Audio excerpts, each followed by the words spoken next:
kugabanya effect abayageze bazanye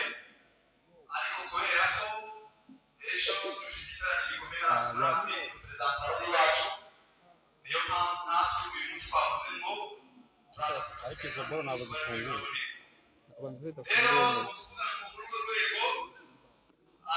uyu wacu kandi ibyo tuzi byose yabigizemo uruhare rero ni ukuvuga ngo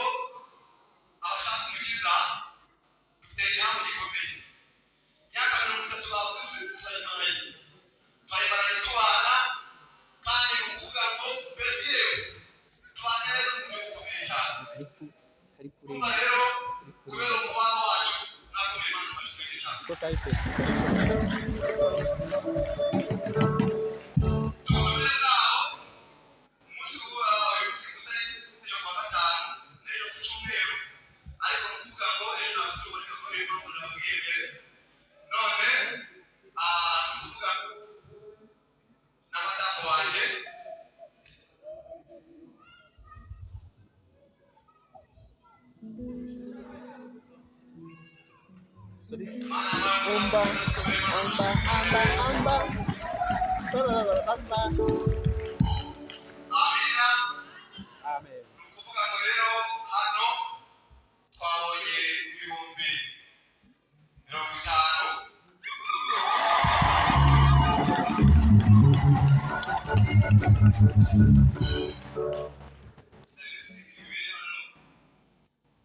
ariko ni ukuvuga ngo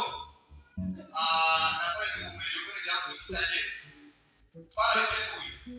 twarabiteguye ni ukuvuga ngo twasangiye ibikorari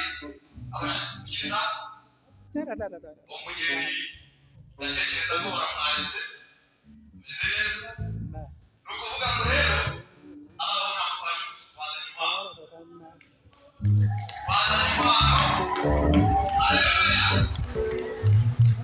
abo bazana impano ntabwo rero kubatse ntabwo twagiye gusa twazanye amen ibiseke nabo bagize gute babizanye none twagira ngo rero tureze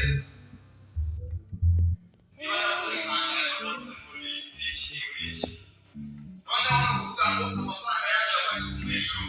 impano zacu ibiseke byacu ni ukuvuga ngo muraza kubikusanya muraza kutwitambwira reka rero sabe mara yose mutambuke hanyuma abagore bikoreye ibiseke n'abagabo bakurikiye bazana impano kugira ngo bigende neza